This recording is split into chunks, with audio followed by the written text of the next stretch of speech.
it's A boom.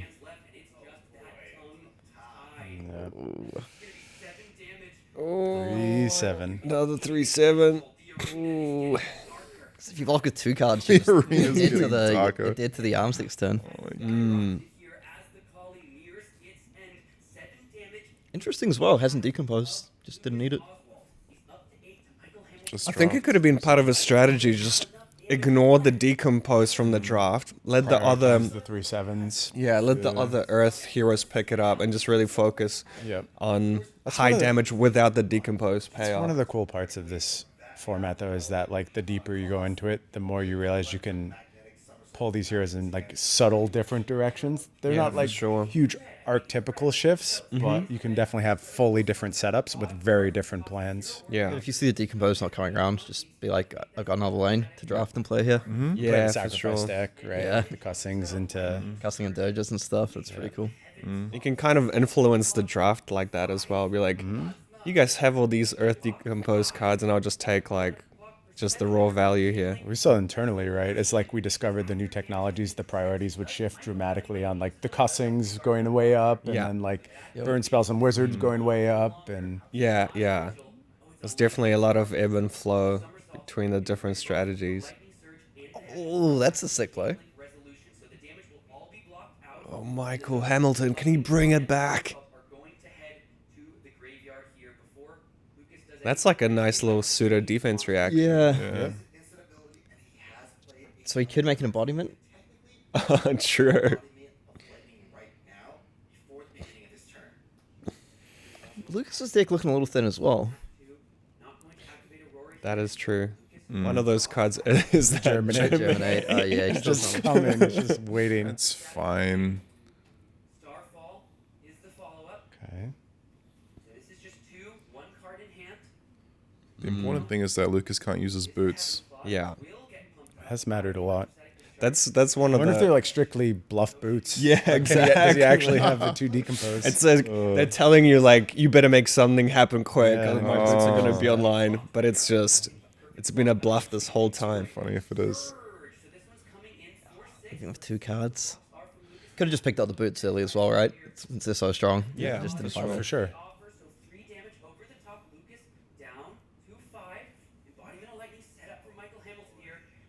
Ooh, Is there an angle to win? Yeah. Arms. there it is. Even that plus weapon is strong, The but runic release. Oh. what's that advantage point? Oh. Oh no no no.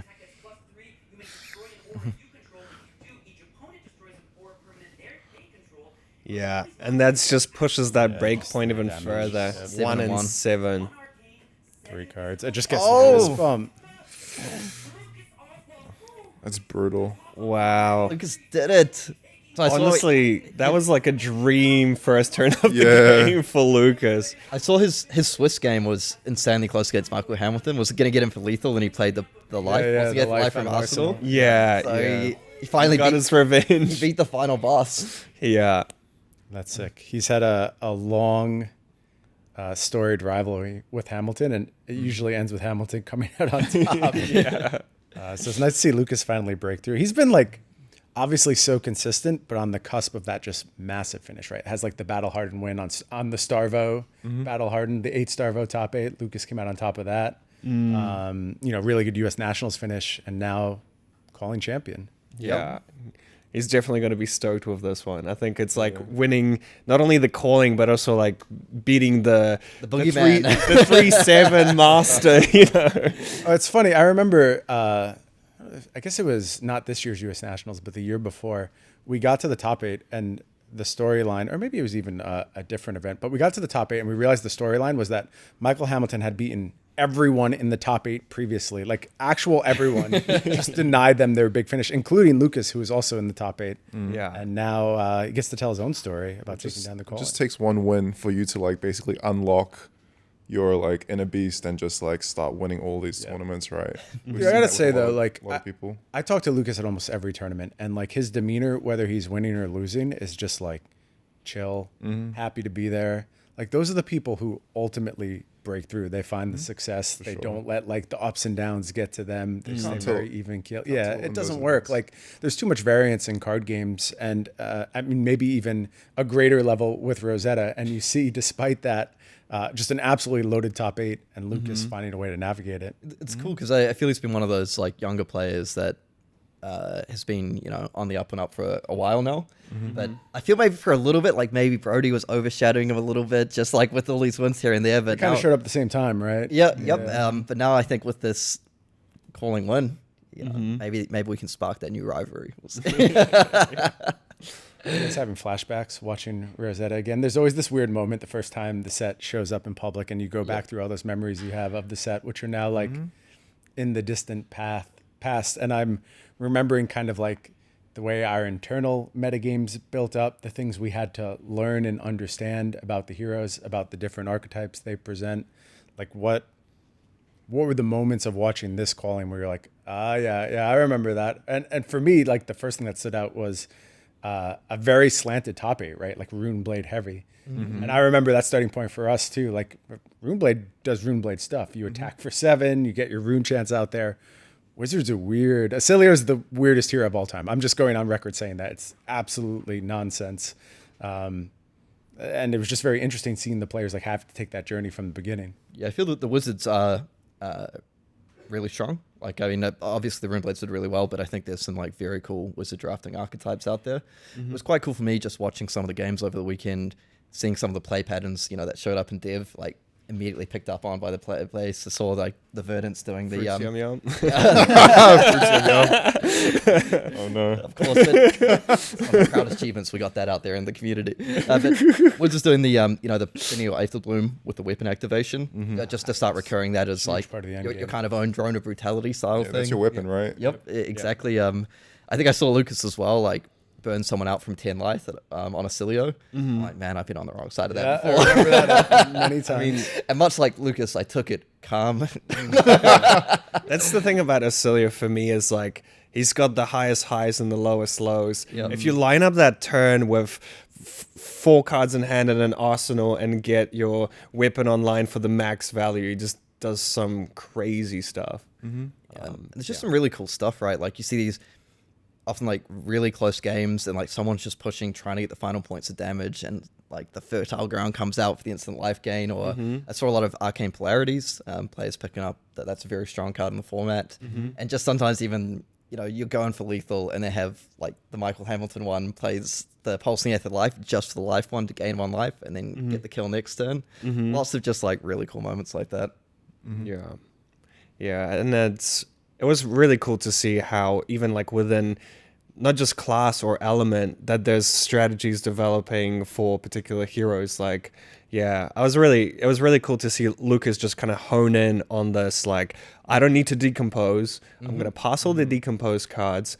I haven't really seen many in that finals, but he managed to get there just by presenting really annoying break points, presenting those big chunks of damage, and kind of taking control of the game through that as well. It's nice how all the heroes function up and down the spectrum, right? They have like especially on the lightning side, I think this is true. There are the aggro leaning, like just burst damage, blow you up approaches for both hero, but they can also slow down a little bit. And do something a little different. Yeah, for sure. Like actually slower Acilio decks tended to be my home towards the end of this format, which is maybe a little interesting, maybe a little unintuitive when you first look at the hero and what it does, but there's a lot of paths to take, and it was impressive. I'm always impressed when I see our player base and how quickly they start going down the paths, right? Maybe the work's not done, maybe there's still a lot to learn, but like they've drafted with this set, 3-4 times back. Like I know there's a lot of lobby drafting going on, everyone trying to get every draft they can, but we didn't know the cards going into this weekend. Like that's even very fundamentally different from what we've done from world premieres in the past. It's like there's new information, and unfortunately couldn't be there this weekend, but from what I heard from folks who were present, just the buzz in that room, the pops each time something new got revealed, maybe none louder than that Rosetta Thorn. I saw that all over Twitter as well. People yeah. love that. That looks so sick. It's So good. a ridiculous looking card, absolutely ridiculous. And I'm doing everything I can to talk myself out of acquiring one for my own collection. But it's going to be a battle. I don't know. To see the right price when I'm in Osaka, and I might just have to commit. I just want to speak as well, Bryan. I thought I'd ask Jason, talking about some of the draft archetypes and switching it up. Like Aurora Presents is probably a very fast go wide aggro going in deck.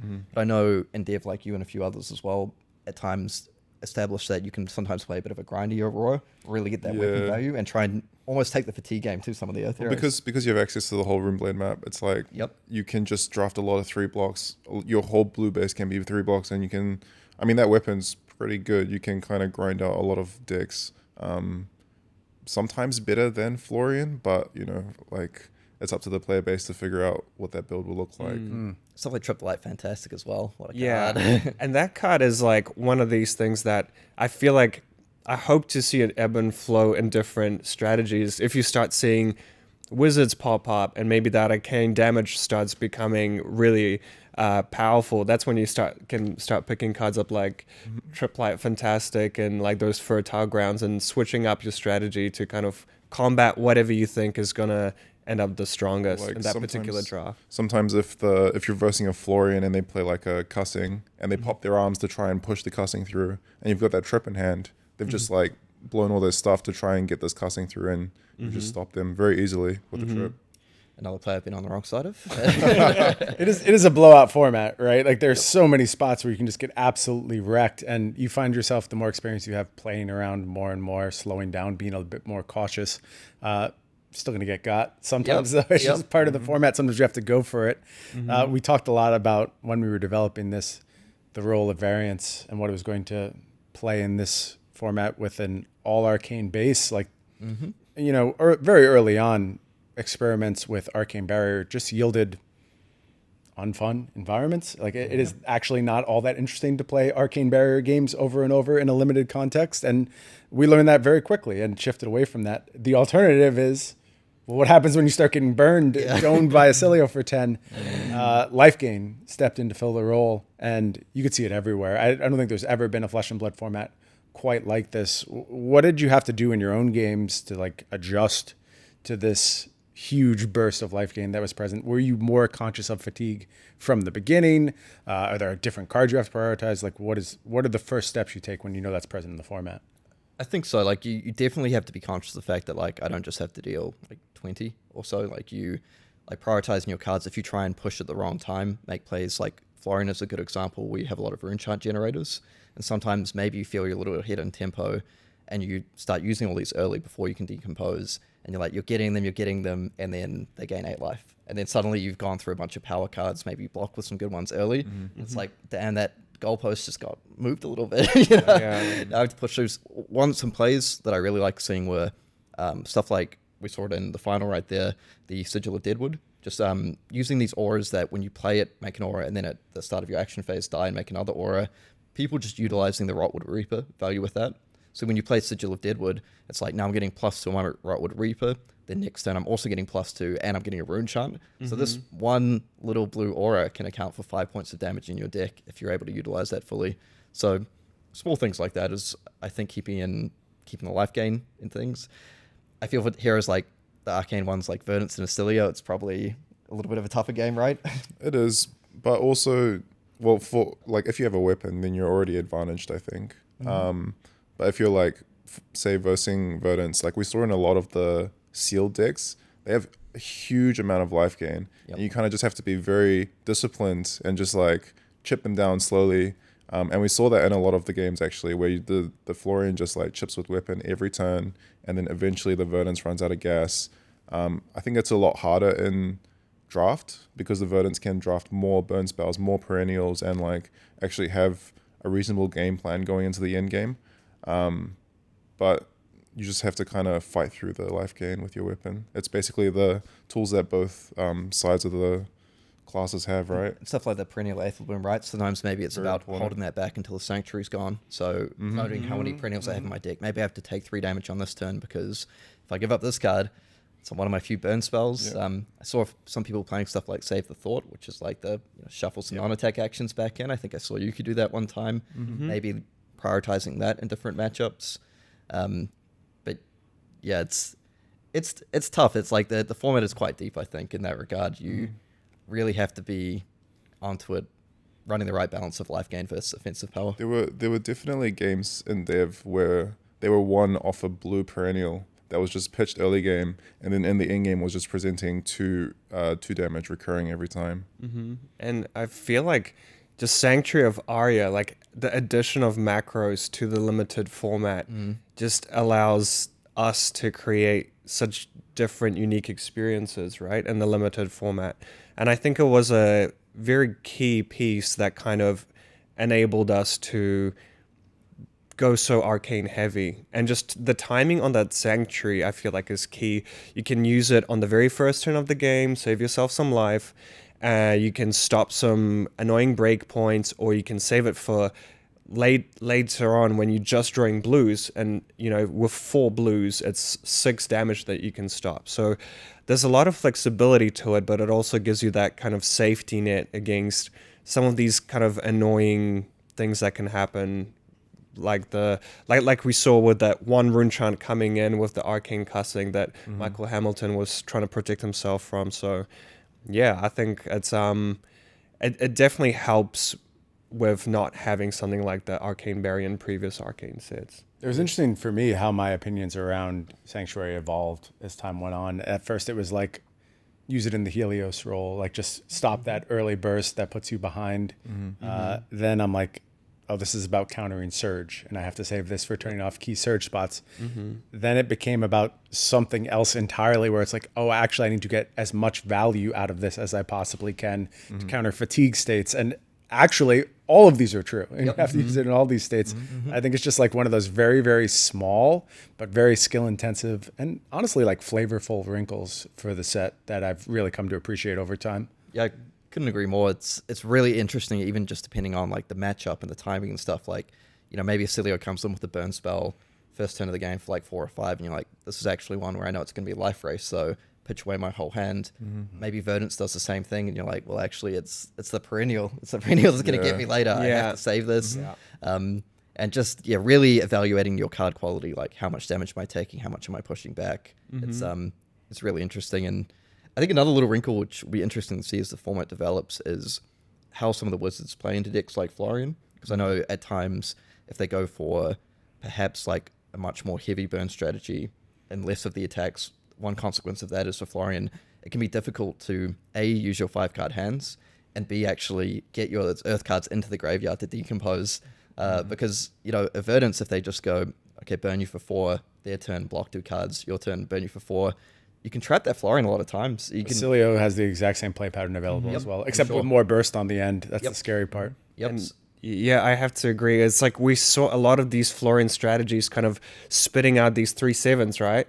But what happens if Florian has 4 cards in hand, card in arsenal? Like, they're just going to 3/7 you anyway. Like, that's kind of understanding the ceilings of what these decks can do can be massive at trying to counter them. We actually watched one of the top 8 matches. We were watching Noah Clark's top 8 match, and there were spots when he was on the Aurora side, and there were chances for him to just kind of arsenal a card, move to the next turn, and he chose to fire into his opponent's 4 or 5 card, I believe it was up against a Florian, and chose to fire into the hand. And I'm thinking, man, if you just put that card in arsenal, like, they can't use all those cards. Earth Heroes are not good at clearing cards from their hand in general. There's certainly exceptions to that. And in fact, like as I drafted more, I would build my Earth decks very consciously around that. As the dev room got better at punishing the full grip from Earth Heroes, you had to kind of shift and have a more flexible Earth deck.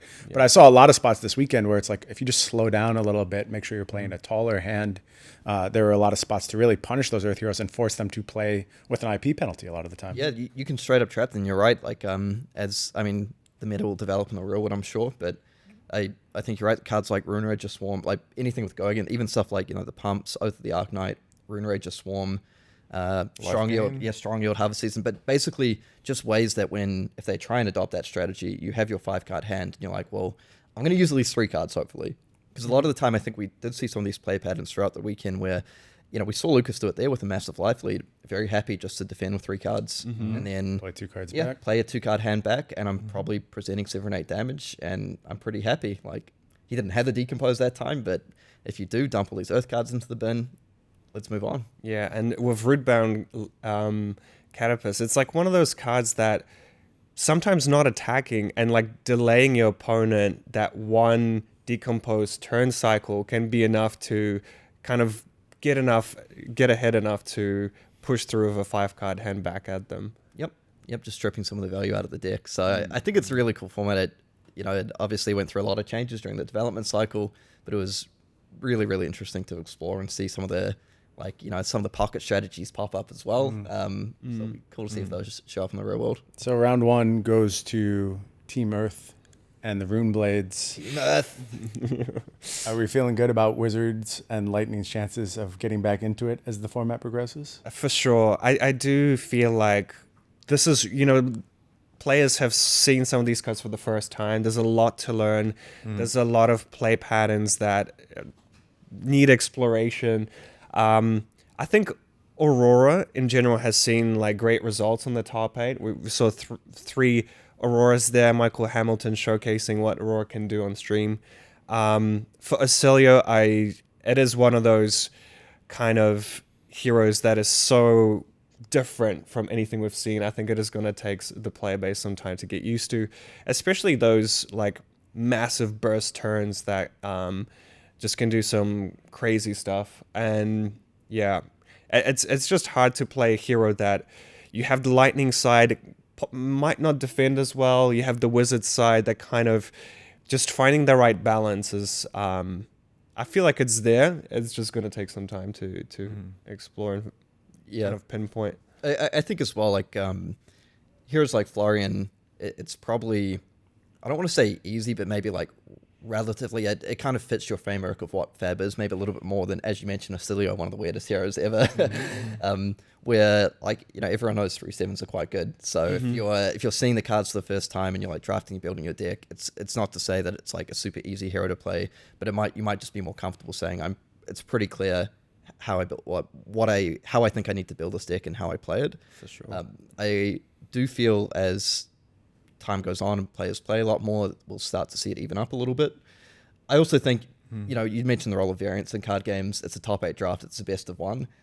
I think it's probably a little unfair to say right away that these ceiling limits and verdicts were no good. Like maybe the game just didn't go their way, and that's that. We've seen that internally as well. There's been very, very good Acilio decks that unfortunately just don't draw the right combination of cards at the right time, and maybe you lose your first round. We did also mention this in Dev, where it's like, even though you can have like a 2 wizards, 6 rune blades split, you still got an even 4/4 element split. So you could still be lacking all of those cards that the people in your element are taking away from you. And that is quite interesting, where we had drafts where it's like, oh, we only had 2 wizards, but the wizards both lost. Well, they were kind of lacking the cards that other people were taking from them. Maybe you were in the right wizard seat, but you were in the wrong like earth or lightning seat, because you had 3 earth to your right and you were trying to draft earth, Yeah, and it comes back down to these little synergies that you might try and go for a particular synergy.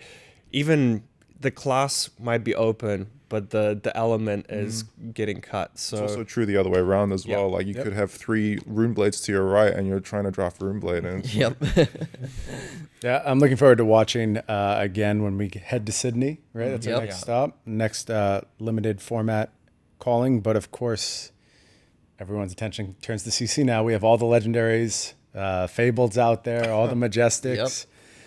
What do y'all have your eyes on? What's coming out of this format? Maybe not defining what's on top. And obviously, there's also this other seismic shakeup as well. Ban list just kind of rewrote the book on how we're going to be playing Fab for a while. Let's start there, actually. I want to talk about that a little bit, because we've been,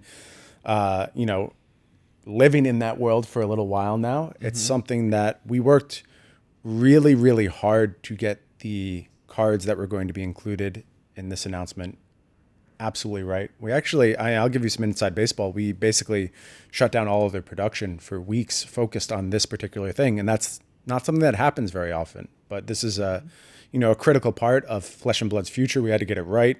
What's been your impressions playing in this new world, in this bookless fab? And I have to say, my favorite meme to come out of all of this is this Squidward just pointing, book! I love the anger of the community, the ire that has been directed towards books. I wrote of my, little anecdote time where my nephew, my family in Ireland, they came up one time, and my nephew was like 4 years old. It was like Christmas presents, and so parents had bought him like this like really lovely like kids book, New Zealand themed or whatever.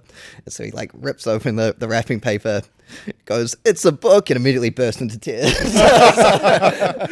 So my nephew Dara, probably a huge fan of this band. But sorry, Karol.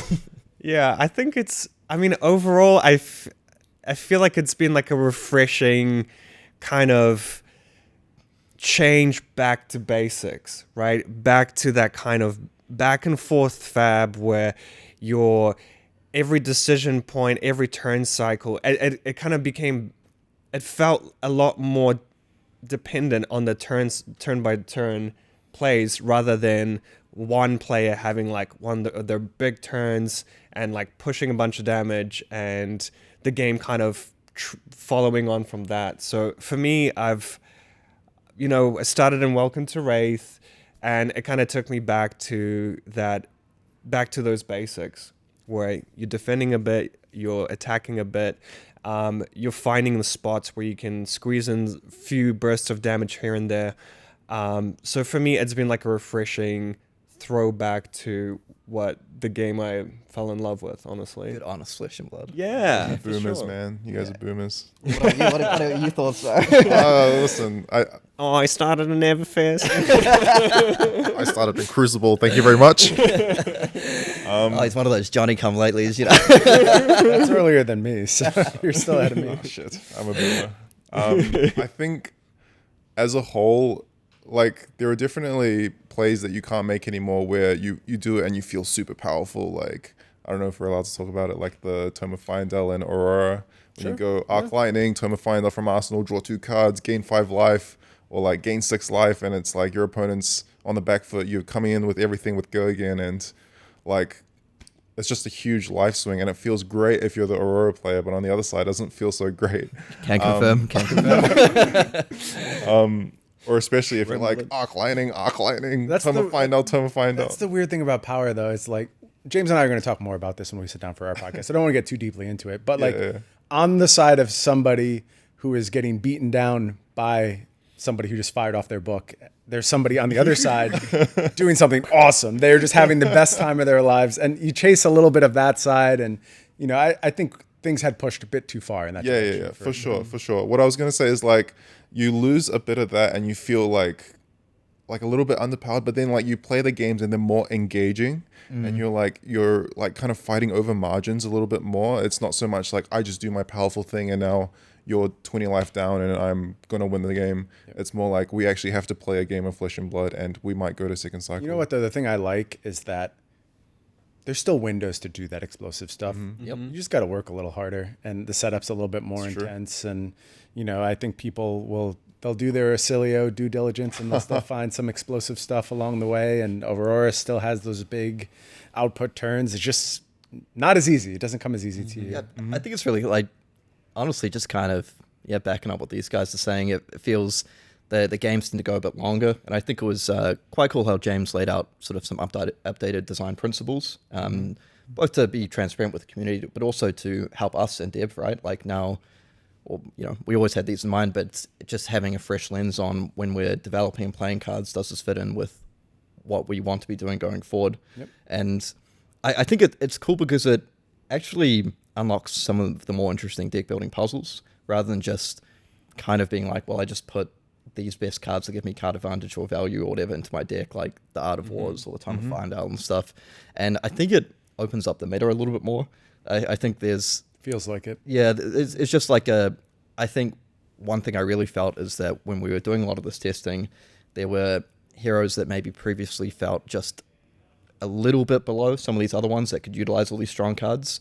And now that these are gone, it's even the playing field a little bit. And yeah, you just have fun, get to do cool stuff. There's still explosive turns, but I think the Aurora Time of Fyendel was a prime example. Like, I've played against that a lot. You're having this back and forth game. You're like, okay, I've actually pulled ahead slightly now. And then they're like, okay, cool. I will like gain 5 life and deal you some damage, and I'll be full ad. Jason just tortured you. He's done it to me. He's done it to me, man. These Earth players, man. So the best thing about it was all the months of dev where we just do that to Kieran over and over again. I'm winning on Florian. I'm winning. I'm actually going to win this game. Like, you gain 5 life and dealt me 14, 18 damage. through here and there. It's like, bam. But all in all, it's cool. I think it freshens up the meta for sure. It makes stuff interesting, and I've had a lot of fun in dev playing in a post-ban world. It has been a blast for sure. I'm happy to get back to basics a little bit, but where does that leave you in terms of just who benefits the most from the Rosetta heroes? Like, who do you have your eye on? For me, the shift to a slower metagame surely has to favor the Earth heroes. They have to be so excited to just get a little bit more time, decompose. Of course, have to get 8 cards in the Banish Zone when we come to CC. But once those abilities are on, they're so capable of warping the game around either that arcane damage output or just these massive rune chant board states with Florian. Both these 2 heroes, I think we're going to be fine into the previous metagame. I think they're going to be great now. That's my read on them. Yeah, I'm unashamedly a massive Florian fan. It's my favorite hero. I love Rosetta. He's definitely my favorite hero, as my friend and fellow dev Tom calls him, the king of good times. But I think you're absolutely right. I feel Florian, in my mind, was one of the heroes that gained the most from the shift, because he really thrives in that sort of mid-range game plan where you have pretty good disruption, you have nice defensive tools, things like Rootbound Carapace, but you're wanting to get online, and being given just a little bit more time to survive through some of these burst turns, I think really unlocks them.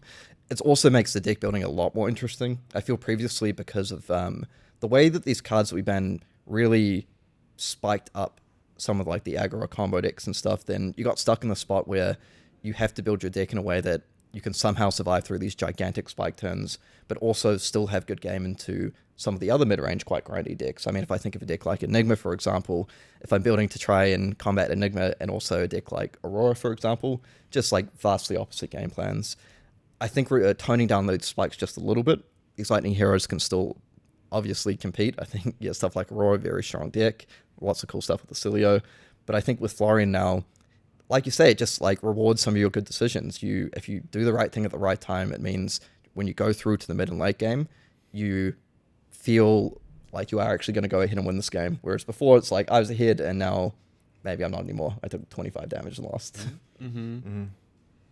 Not forgetting about Verdance either. I think one of her like biggest weak points was just not being able to tank a 30 damage turn from an aggro deck.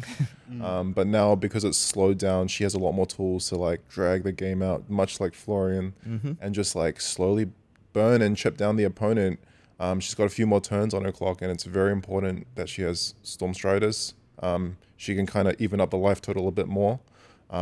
Whereas being, like 20 life down from an aggro hero is just quite hard to deal with. Yeah. I saw people call Verdance a battle. Official thing called Verdance a battle mage. Very much speaks to me. I love that. I think there's some cool Verdance builds out there. But it's just such a great hero. It's a 40 health Earth Wizard. So you have like all these premium Earth cards. You got the Felling of the Crown, the Plow Under if you want to play those. Like Jason said, you just Storm Strider on board. Like, you want to walk down this life total game with me? Like, let's go. It's a card. And with the Earth heroes in particular, I think really play towards that second cycle. And I feel like, before the bans, the whole idea of second cycle could have been seen as a myth because the games would end so quickly. Whereas now I think Earth heroes in particular, if you're a fan of that kind of play style of playing that patient game, setting up that cards in your pitch for later on in the game, I think the Earth heroes do a great job of rewarding that. For sure. Well said. There's going to be a bunch of cool, smaller CC events on the calendar coming up in the next month or so. There's a big one on the horizon, end of October. It's Worlds. It's Worlds in Osaka. And some big announcements over the course of this past calling. None bigger than Ira. Like, you want to talk about boomers? Yeah. OG, flesh and blood hero. I know y'all have just... Anytime you sit down with somebody who played Flesh and Blood from the beginning, all they want to tell you about is how much they played with the Ira welcome deck mirrors, how good they are at the Ira welcome deck mirrors, how they want to play you for $100 right now in the Ira welcome deck mirror. They're Everyone in the ready to DF go. team. I've heard this so many All the times. time. Constantly. And now Ira's back and it's a CC hero. And talk about a hero that like kind of benefits from a little bit slower pace. Like I think you can sometimes do some more aggressive things with Ira, and maybe that'll be even further built out over time. But in general, throughout Ira's Blitz lifespan, she was a defensive hero, a very, very defensive hero, built around Flick Flack for the most part. Just getting good value Kodachi into 2 for 6, now 2 for 7. A lot of Command and Conquers for 7 being thrown around time and time again. And how do you think that game plan translates to CC? It'll be interesting to see how it goes in CC. Like you talk about Blitz, like, as a defensive hero, I feel like she was almost an aggro hero in disguise back then. In that numbers hero, that's what she yeah, felt for like. sure, like a numbers hero. Like I remember wanting to play something else for Blitz and then realizing you should play Ira back then with the drones and everything. I think in CC it would be very cool to see how it develops now that some of those spike turns have been toned down.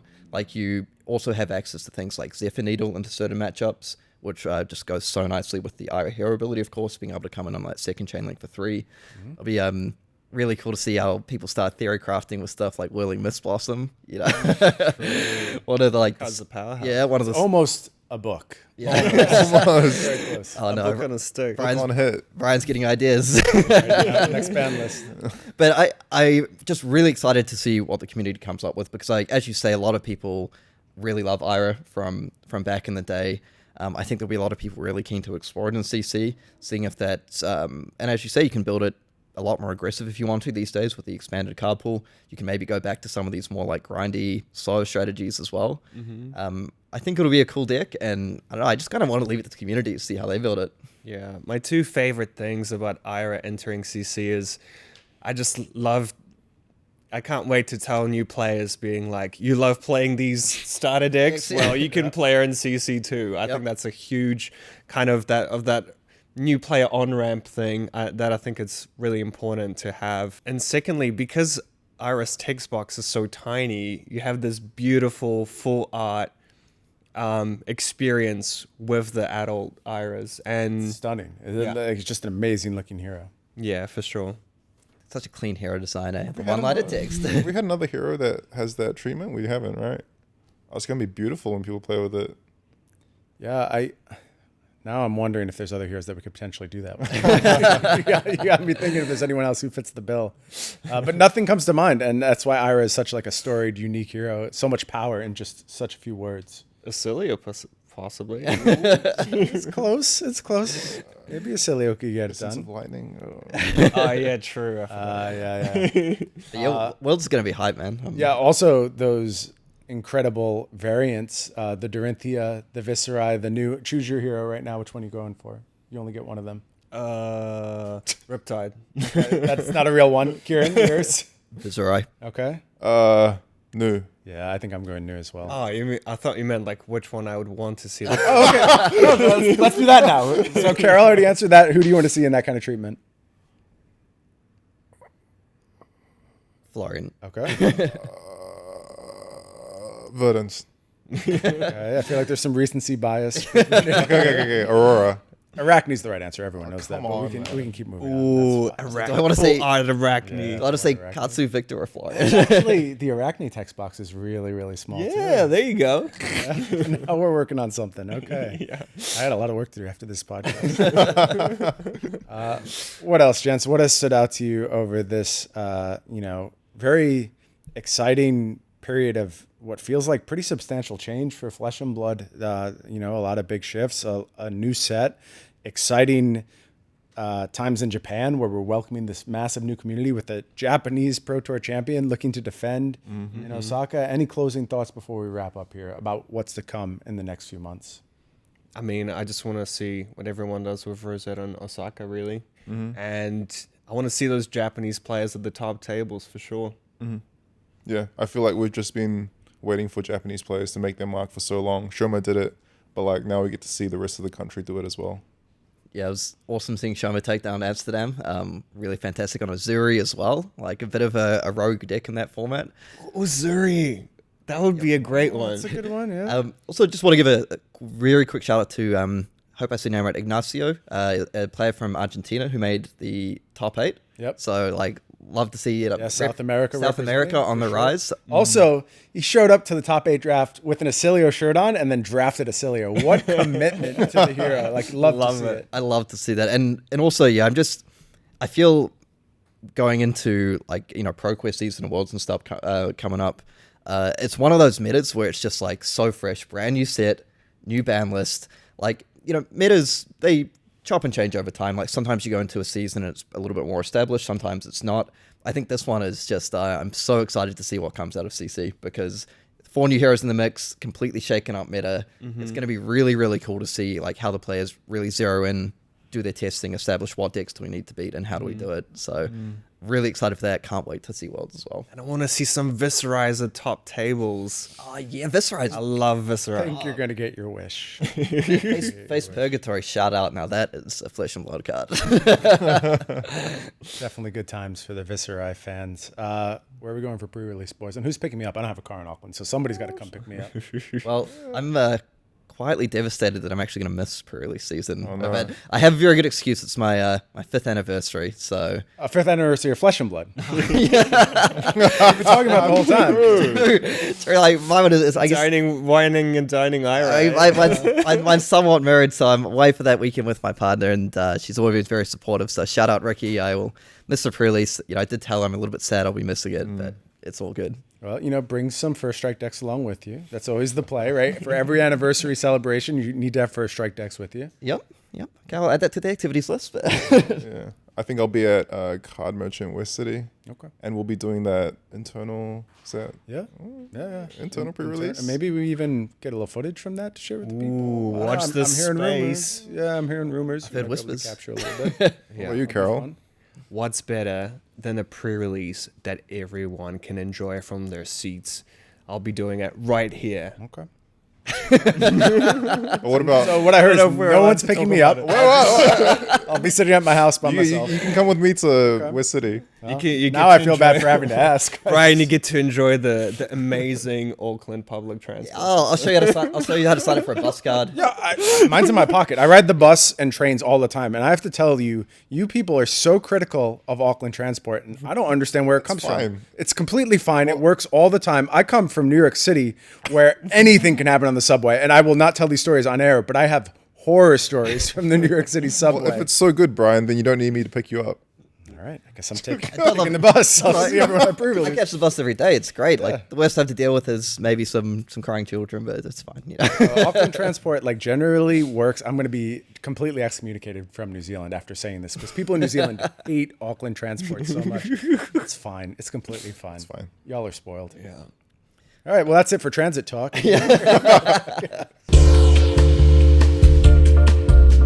Yeah, Rosetta hype. Can't wait.